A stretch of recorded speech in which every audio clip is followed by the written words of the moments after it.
In this video, I'm gonna show you how you can go from this to this, even if you're working with a small space that doesn't seem ideal at first glance. We'll break it down step by step so you can stop feeling overwhelmed and finally build a home studio that elevates your content quality, boosts your confidence and authority, and helps you close more clients and land more brand deals. I mean, let's be real. We all want to make more money, right? But first impressions matter a lot. Which of these setups do you think makes the best impression on a potential client? Exactly. But the crazy part is that they've been recorded in the exact same spot. How you look on camera directly impacts how much money you make. I've been a digital nomad for years, sometimes moving more than once a month, and every time I need to build a new studio from scratch. By staying professional no matter where I am, I've grown an audience to over 1.2 million followers and gained 300 million plus views, and also work with some of the biggest brands in the world. But trust me, my first setups were a nightmare. It took weeks, cost too much, and felt overwhelming. Now I've simplified the process into 6 easy steps that anyone can follow. And at the end of the video, I'll share one game-changing accessory that will make your content creation process 10 times easier. And not many people know about that. So let's dive in, starting with step 1. So step 1, we need to analyze the room and understand what kind of background we have, where the natural light is coming from, what kind of elements we can use, where we should position ourselves, our lights, and our camera. So right now I can see that in my room right here, I have a white wall, I have a green wall, I have a bunch of doors, then I have a plant right there. Then on this side, it's kind of like the kitchen, very messy kitchen, not liking this. Then there is another door. Then I got some huge windows on this side, and also I have a table right here. Then another white wall right there. Using white wall will be very difficult to work with. So one thing that I would like to use is probably this background right here, because I think the green is what looks the nicest. Then probably we can move also this plant right here. So even here we need to do a bit of trial and error, and I'm gonna just try to place the camera right here to start with. So now I'm just moving the camera, and the first thing I notice is that I can see this white wall and also that white wall, and I don't want to do that. So the way to cut them out is simply by moving the camera forward. There you go. Now I'm using a lens that is quite wide. It's a 28mm f2.8 that goes up to 75mm. So probably we'll have to zoom in a little bit just like that. And right now I don't see anymore this wall and that kind of wall, the front of this wall. So I'm gonna try to sit and see whether I like the background and maybe it has potential. So I'm gonna sit just right here. And I can see that this is not too bad. The lighting also is great because today is a beautiful day, so there is some nice natural light coming in. But this is a problem because natural light is often an enemy of our content, because if we need to make some cuts, the light changes all the time. So every cut you'll see some change in exposure. Even though our eyes don't notice it, when you're gonna cut your video, you're gonna notice it. So our goal is not to use natural light for anything, but to block out every source of natural light and use only one artificial light or more. But in general, one is more than enough, and I'm gonna show you exactly how to do that. So I can see that this is quite interesting. I like it, but again, there is that door that, I mean, I'm not a big fan of that door, and also this white wall, it's a little bit intense. So what we can try to do is that we can zoom in all the way in the lens and see whether we can remove this white wall from the picture. So I'm just gonna zoom in a lot, probably maximum. There you go. Now I can still see the door, but then if I go backward, maybe this could be a little bit more interesting. Now let me try to bring the camera backward and see whether we can have a bit more space to play around with.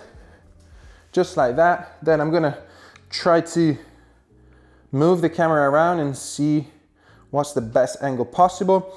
Probably in this position right there. Let's see how it looks. Okay.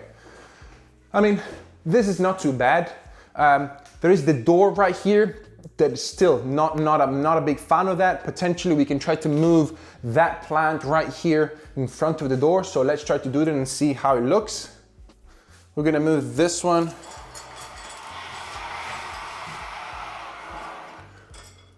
right here. There you go. Now let's sit down again. Okay. I mean, I'm still cut here a little bit, but that's not a problem. We can just bring the camera higher, but I just want to understand whether this could be interesting. It's not that bad, but I think we can make it better. So let's try to see whether there is any other angle that we can use. And because we cannot use this, I don't want to use the white wall. I think the TV will be difficult to work with and there's not much space. Maybe I can try to place the camera here instead and then use this as a background. In this case, I'm gonna have a green wall, which is very nice, and also one white wall, which probably we can work with to try to make it more interesting. So let's try to do that. I'm gonna just bring the camera right here. There you go. As far as possible from the background. So right now I'm super close to the TV. And then now I'm gonna try to frame it so that I don't see the end of that wall. And also I don't see this door on this side. Probably right here should be good. But let's get a chair and let's see whether it can work or not. Okay, so let's see. I'm gonna sit down now. And honestly, yeah, this is not too bad. I actually like also this one that is right here. Then I have this frame here and this wall is a little bit too empty. So probably we'll need to work a bit on the background. We'll need to design it a bit better, but I think this is not too bad. Now, depending on the lens that you have, obviously your position will be slightly different. For example, if I go backward, you'll be able to see me a little bit more, but then if I come closer, then it's kind of like more zoomed in. What is the advantage of being closer to the camera and further away from the background? Well, this is because you'll be able to create more separation. And therefore, for example, right now you can see that I'm in focus, but the background is out of focus, it's blurry. So we create this bokeh effect that is always very nice and will make you look pro. This depends a lot on the lens and camera that you're using. In general, the lower the aperture, so let's say f2.8, f1.8, f1.4, f1.2 will create a stronger bokeh effect. Now, if I go backward instead, you can see that everything becomes in focus right now. I'm in focus, but also the background is in focus. So there's not much separation. So the best way, for example, right now is probably to stay in between. Try to find a balance whenever you see yourself enough that you're not too close and that you're not too far, so that we can take advantage of our lens and camera. One of the biggest mistakes that I see beginners make is that they just stay too close to the background themselves as the subject, whereas our goal is try to stay as far as possible from the background. Now, let's say you are very far with the camera from the background, but then you're having inside the framing some elements that you want to cut. Then in that moment, you can move the camera a little bit closer to the background. But then the farther away, the more bokeh effect you'll be able to create. So right now I'm maxed out in terms of distance between camera and background, and I'm sitting almost in the middle. I'm a little bit closer to the camera, let's say. And this framing, I think, is the one that looks best. So I'm probably gonna try to stick with this one and then make sure that the positioning is right. But as I already explained, we got the camera as far as possible, we are almost in the middle, and then we have the background right there. Then we'll play around with the design a little bit later. Now, whenever we have positioned these three items, background, camera, and ourselves, we got the fourth item, which is our light. And this is gonna be the most important element that will make your videos look epic. Don't invest in cameras too much, don't invest in lenses too much, but invest in lighting if you can, because in general, light doesn't cost that much, but will make a huge difference in your content. And I'm gonna demonstrate you that. So let me take my key light. And while I do that, I wanna let you know that if you wanna learn more about creating an epic studio in your own room, check out my home studio blueprint, where I teach you exactly how to do that step by step with 10 examples from start to finish. And I go in depth about design, gear, strategies, live calls, and so on and so forth. More than 500 entrepreneurs already took the course and transformed their spaces. So I'm gonna leave the link down below in the description. We're currently running a promotion, so check it out. So this is my key light. I'm gonna just detach it.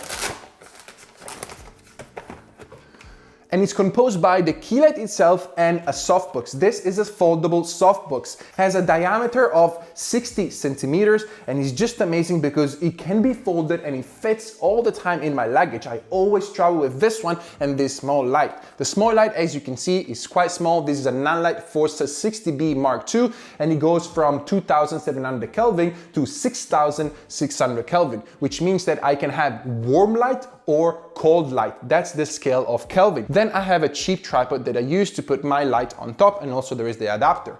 Now let me put back the softbox. And now the goal is to follow a few simple guidelines to make sure that we have the highest quality video possible. And this is by managing the position of the light. The light should be as close as possible to you, but just out of frame, which means that it doesn't come into the frame, but it's just outside. This is because the closer the light, the higher quality is gonna be. So I'm gonna try to place the light just right here, right behind the camera, and then I'm gonna sit to make sure that I am as close as I can, and this is it. Probably it's gonna be like here. Now you can see that, for example, right now enters the frame, so my goal is not to have it in the frame, so I'm gonna make it a little bit higher. There you go. And now, as you can see, I position this one a little bit higher than my eye line, pointing down towards me 45 degrees on this side. So I'm not gonna have it T-flat on top of the camera, but I'm gonna have it a little bit more sideways. This is because it's gonna create a more cinematic, more good looking effect, and it's gonna be super flattering. So now let's turn it on. Yeah, and that's it. As you can see already, my face looks so much better than without it. But now, one more thing that we said before already is that we need to control all the lights that we have inside our room, and therefore we need to block out the windows. So let me do that.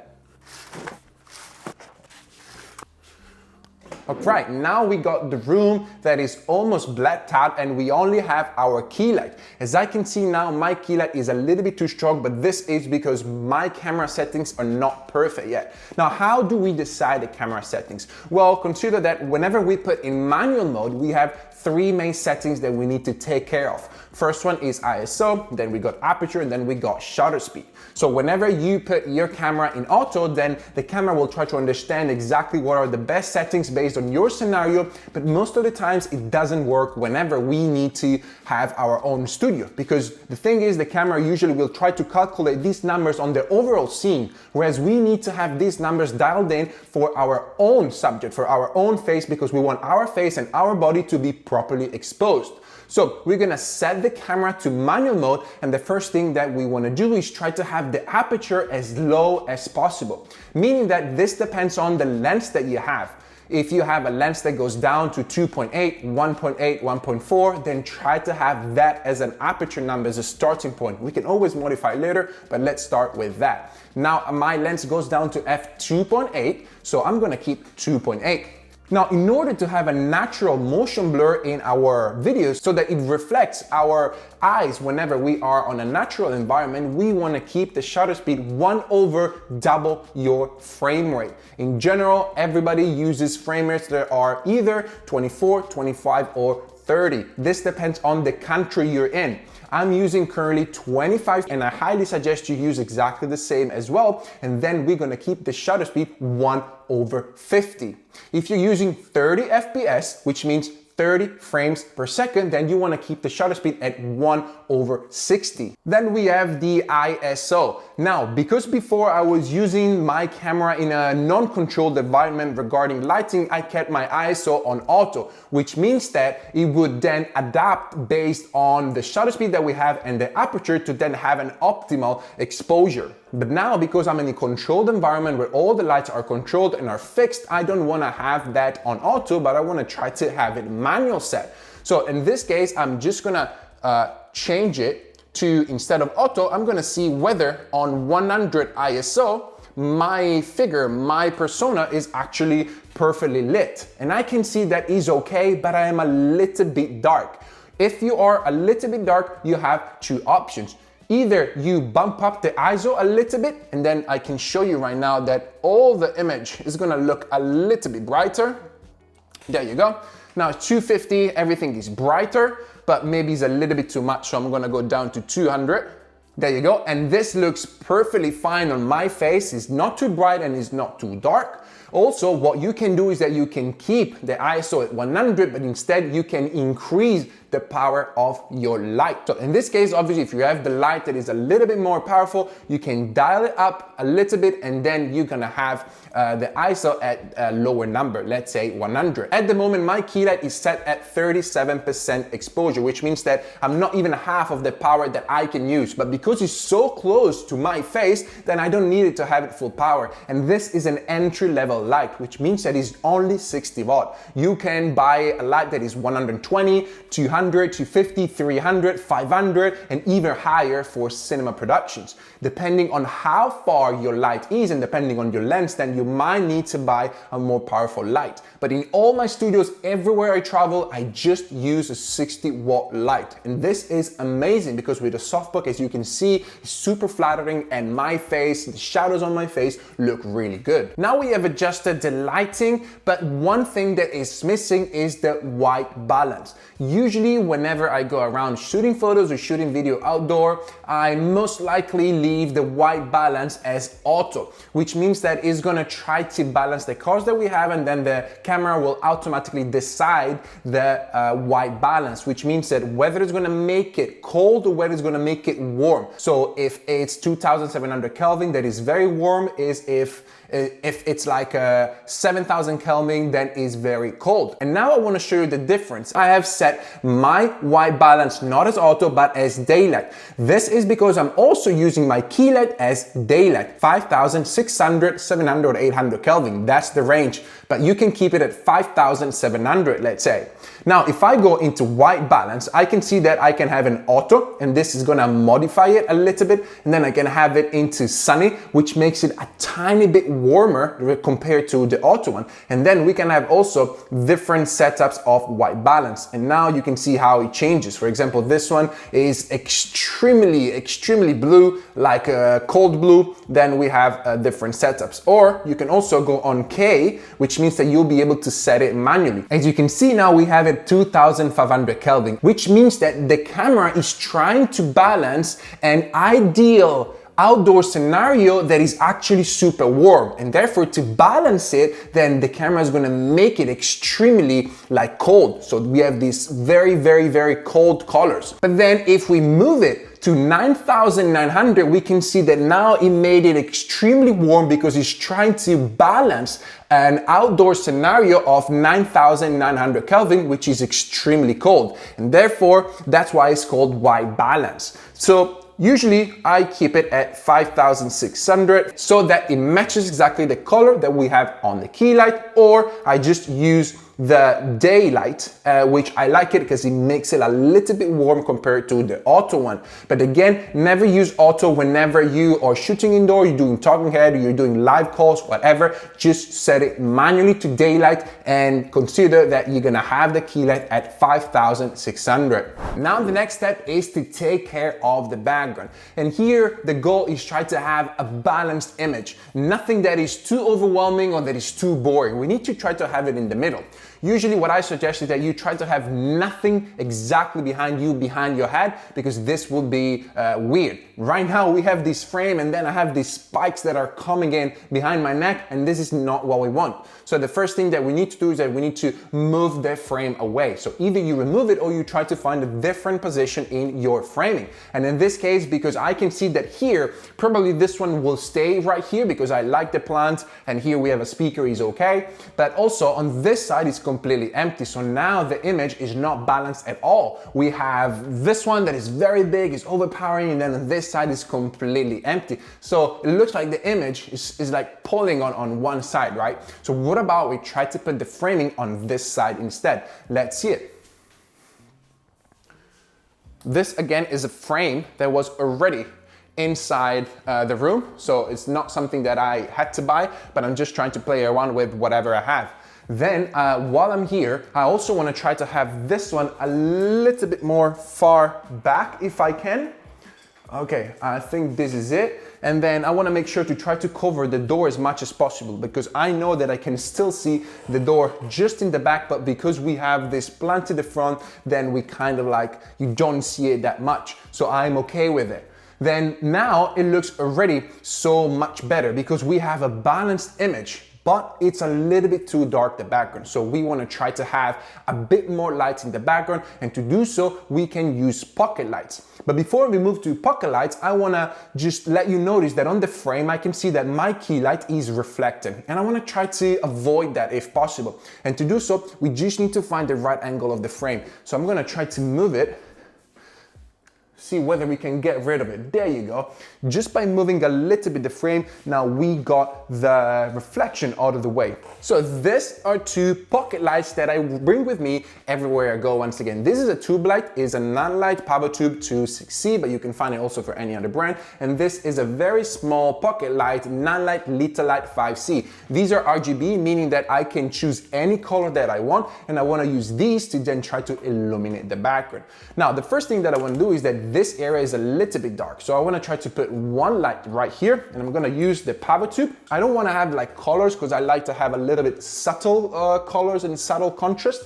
So I'm going to use it at 2700 Kelvin. Now consider that the key light that I'm using is actually at 5600 Kelvin. So this simulates the sun color, sunlight. So this one, instead, I want to have it more warm light, and I'm going to put it at 2700 Kelvin at about 35% intensity. Then I'm going to try to hide it behind the pillow, just right there.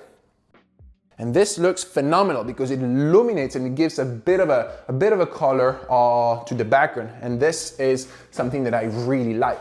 Then I can try to add a little bit more light on this plant right here. And something that I bought whenever I arrived to this apartment are some fairy lights. Fairy lights are incredibly cheap, super small. They're powered by batteries, and then I put them around the plant, and they just look amazing, usually in videos.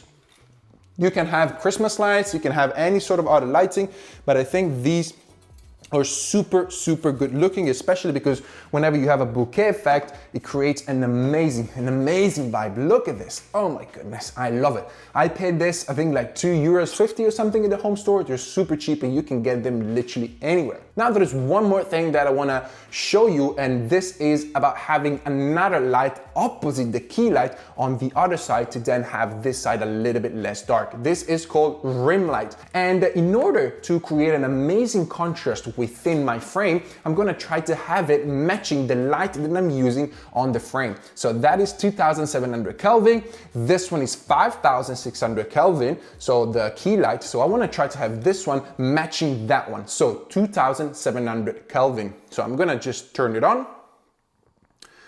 There you go. And then I'm gonna place it just out of frame. I'm placing it on a tripod. Again, this is just a pocket tripod that you can find anywhere, and probably I'm gonna place it right here, see how it looks. There you go. And this looks amazing. As you can see, this all reflection that comes from the back, it looks like that it's coming from that light right here that is illuminating the frame, but actually it's not. It's coming from this pocket light that I just put right here. And I love it. Now we're moving into the last part of our setup, which is audio. Now we set up the camera, we set up the light, we design our background, we got a bunch of lights in the background. The last remaining thing to create amazing content is audio. And remember that this is super important. People are okay with medium visuals, but they are not okay if the sound is really, really bad. So one of the mistakes that usually people do is that they don't really care about audio, and then they use the audio that they pick up from the camera that you're hearing right now. This is absolutely a terrible mistake. There are some very cheap alternatives out there that you can have to have a better result. Now I'm going to show you, let's say, two alternatives that are the two most common ones, and one is the one that I'm using right now that you can hear, which is a lav mic. This is a wireless microphone that I have attached to the camera so that I can move anywhere around the room and I don't need to stay in one place. This will pick up my voice anywhere I go. Now the problem is that, like in this room, there is a lot of echo, so the audio is not really good. But I had no alternatives if I wanted to move around. But instead, whenever we're doing talking head and we just need to speak in front of the camera, we have the possibility to use, let's say, a podcast mic, which are obviously very famous for podcasts, but they're also great for talking head videos because the audio is going to be be amazing. Now I want to show you what I have. This is a Shure MV7 Plus, and I think it's the best quality price mic that you can find that has an XLR output, which means that you can go with professional setups, but it also has a USB-C output. And I usually use all the time USB-C because I need to bring one less cable, and I can link this one to my computer or phone and then directly record on the computer or on your phone as an external audio, and then I'm gonna sync the audio track and the visuals afterwards. Now, one bad thing about this is that I cannot link the USB-C to my camera. It doesn't work, but I need to record the audio separately.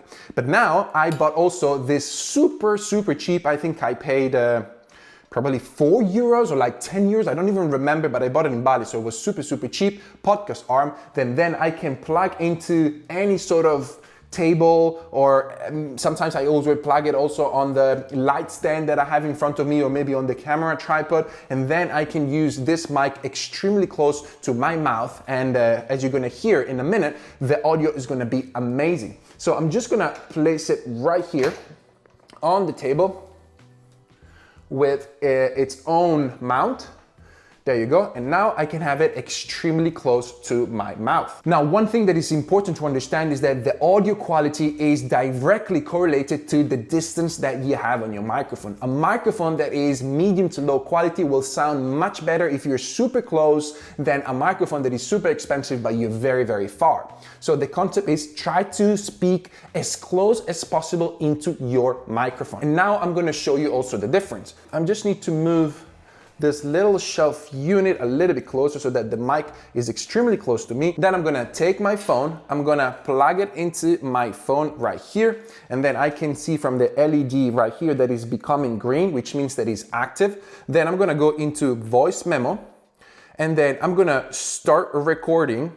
And now it should be picking up the audio directly from the microphone. And probably you already noticed the difference from having the lavalier mic to when I speak instead inside this podcast mic. Now, the difference that I want to show you is that whenever I actually move away from the microphone, the audio sounds so much worse, right? It's not really great. Whenever I'm very close to the microphone, this is an amazing quality audio that is very pleasant to our ears.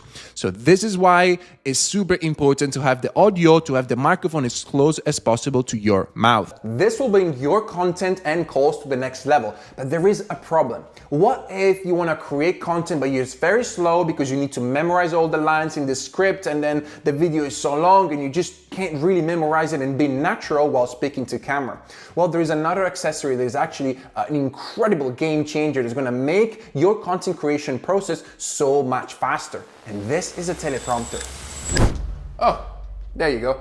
This is a teleprompter. And if you don't know what it is, it's actually a game changer. But if you know what a teleprompter is, then you might not know about this model, which is 10 times better than any other teleprompter in the market. And I'm not sponsored by these guys. I just bought it because I heard recommendations and it's actually mind-blowing. But what is a teleprompter? Well, a teleprompter is nothing else than a simply tilted glass that allows to reflect text from either an external device, so let's say phone or iPad, or also an external monitor like this one, in a way that you can read it by looking at the glass, but the camera doesn't pick it up from the back. So let's say you're gonna have the camera right here in this hole where the lens goes, then you will be able to look directly inside the lens of your camera while the text is scrolling on top of the lens, so that you can read exactly by looking into the camera, or maybe you can look at your clients directly into their eyes, into the camera, but no one can see that you're actually reading. This is something that all televisions, all like reporters use. They all have teleprompters on top of the camera because they can read information. When I started using this, my life as a content creator absolutely changed because I can now write scripts word by word and I can simply read it. No need to memorize anymore, no need to ruffle around and just saying random words to get to the point. You just write everything you want to say and you read it. It's amazing. Now, the difference between this model and any other model is that this one has an external monitor attached, which means that I can link my computer and then I can project anything I want as it was an extended monitor of my computer. So I can project text, I can put live calls right here, so let's say Google Meets or maybe Zooms and so on and so forth, so that I can look directly into the eyes and I can see my students, I can see my clients directly looking into their eyes in the camera. And this allows me to have not my webcam, but my camera as a webcam, which means that I look absolutely epic because my background looks great, I have an expensive camera and so on and so forth. Usually that's why your video calls might not look really good, because you don't have lighting, you're using a webcam and you probably have a poorly designed background. Now let me show you how it works. I'm just gonna move this one away. There is a cable that goes inside the teleprompter, and then I'm gonna place the teleprompter right on top of the camera.